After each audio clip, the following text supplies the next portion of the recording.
lançou a prova de física das 15 questões, mais ou menos quantas, que estaria razoável em função do grau de dificuldade, isso também é importante para você saber, ok? Fica à vontade, Alessandro. Tá bom.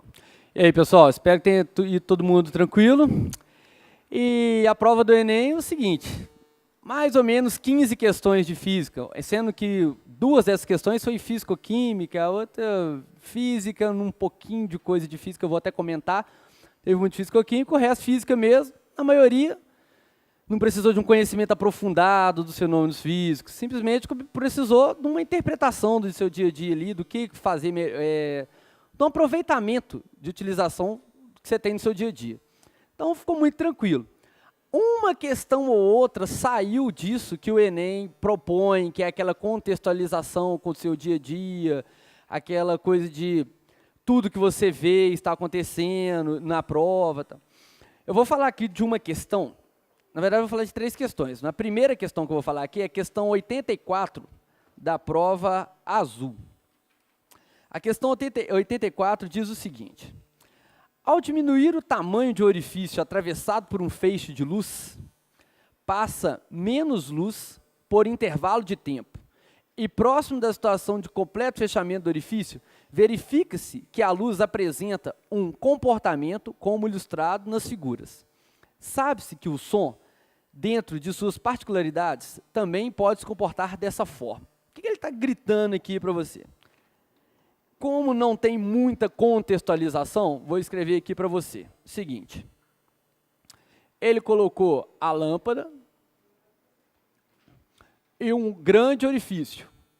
A luz passa com grande intensidade. Colocou a lâmpada de novo, diminuiu o tamanho desse orifício.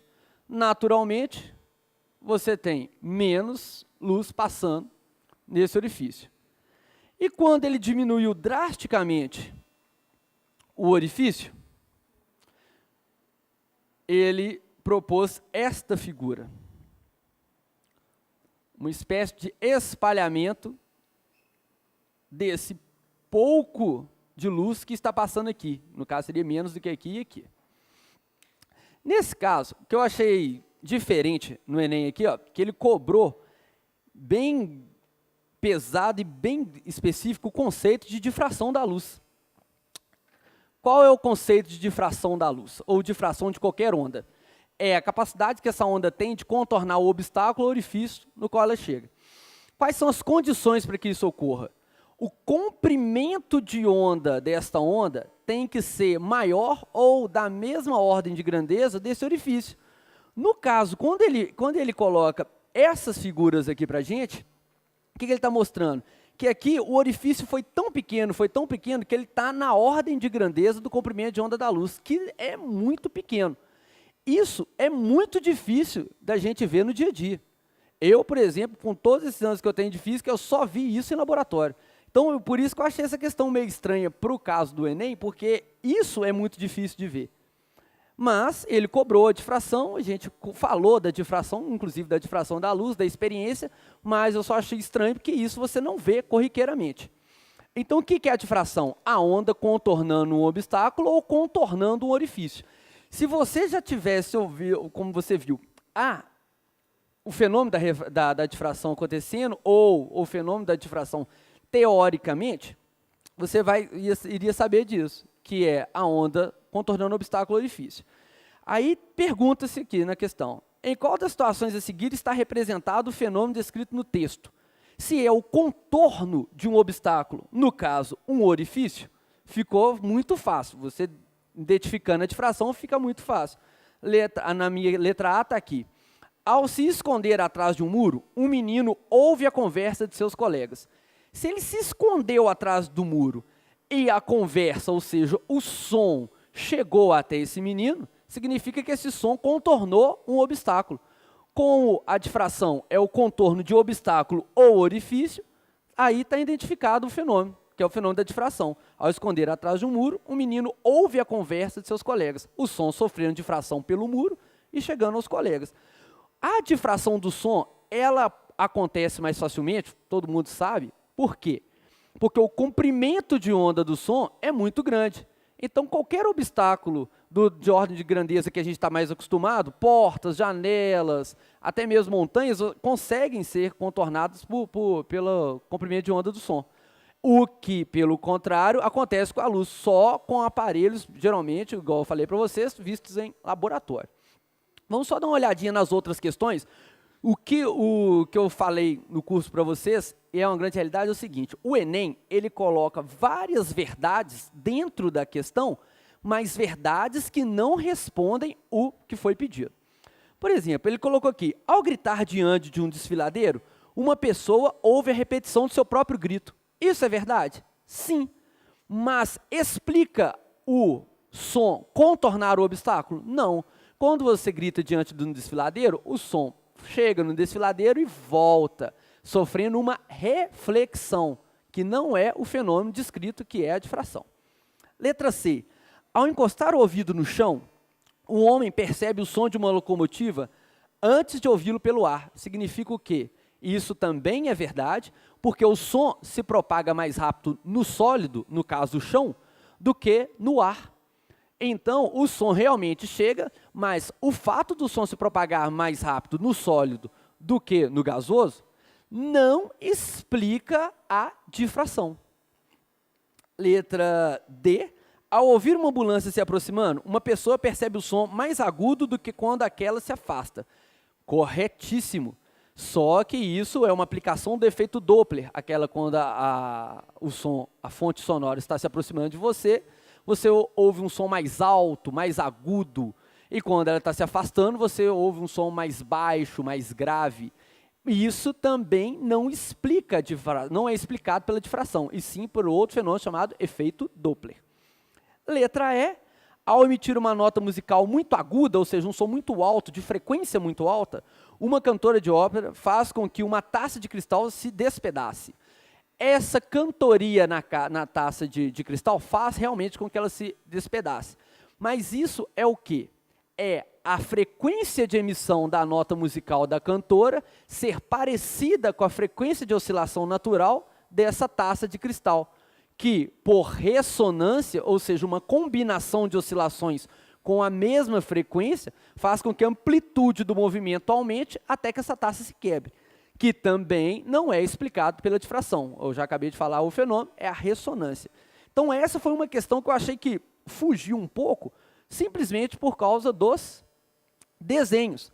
Porque o desenho de difração de luz é muito difícil de ser visto corriqueiramente por aí. Então, essa é a questão. Sim, sem problemas. A questão 85, que é a próxima aí, eu estava querendo comentar com vocês exatamente isso. O que ela tem de física? Muito pouco. Um dos processos usados no tratamento de lixo é a incineração,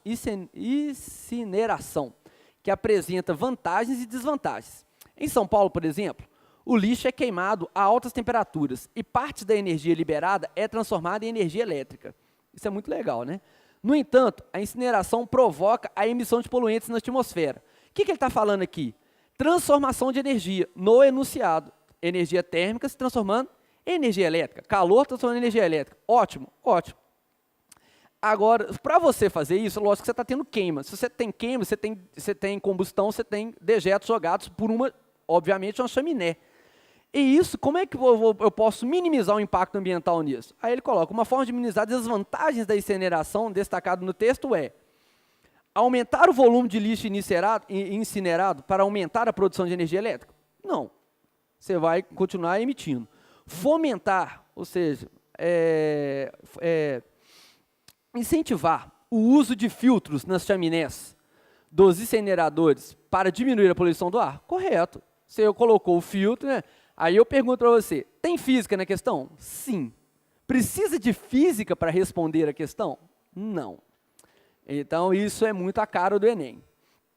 E agora, uma outra questão aqui, elas estão em sequência, que é a questão 86, que eu acho que é bem a cara do Enem e que isso dá para a gente contextualizar bastante. Principalmente agora que nós estamos no meio do PAN, né, essa coisa toda, uma das modalidades presentes nas Olimpíadas é o salto com vara, também no Pan-Americano. As etapas de um dos saltos de um atleta estão representadas na figura. Ele correndo correndo, energia relacionada ao movimento do atleta. Então, ele está correndo e está usando a sua própria energia para produzir energia cinética. Essa energia cinética, quando ele chega no local de salto, ele dobra toda essa vara passa a funcionar para ele como uma mola, e essa mola armazena a energia. Qual a energia que ele está armazenando no caso? Energia potencial elástica, que vai se dissipar formando energia potencial gravitacional quando ele chegar no ponto mais alto do salto. E automaticamente ele vai perder essa energia potencial gravitacional, transformando em energia cinética. Isso foi bem contextualizado, bem dentro do que o Enem propõe mesmo. Aí falou aqui para vocês, desprezando-se as forças dissipativas, aquelas forças que eliminam ou que dissipam energia mecânica, resistência do ar, atrito, barulho, etc., para que o salto atinja a maior altura possível, ou seja, o máximo de energia seja conservada, é necessário que, aí vamos olhar as alternativas, a energia cinética representada na etapa 1 seja totalmente convertida em energia potencial elástica, representada na etapa 4. A etapa 4 não tem energia potencial elástica. B. A energia cinética representada na etapa 2 seja totalmente convertida em energia potencial gravitacional representada na etapa... Ah, não, desculpa, eu falei... exato, tá certo. Na etapa 4. Também não tem energia potencial, não tem energia cinética na etapa 4, e nem potencial gravitacional. Letra C. A energia cinética representada na etapa 1 seja totalmente convertida em energia potencial gravitacional representada na etapa 3? Sim.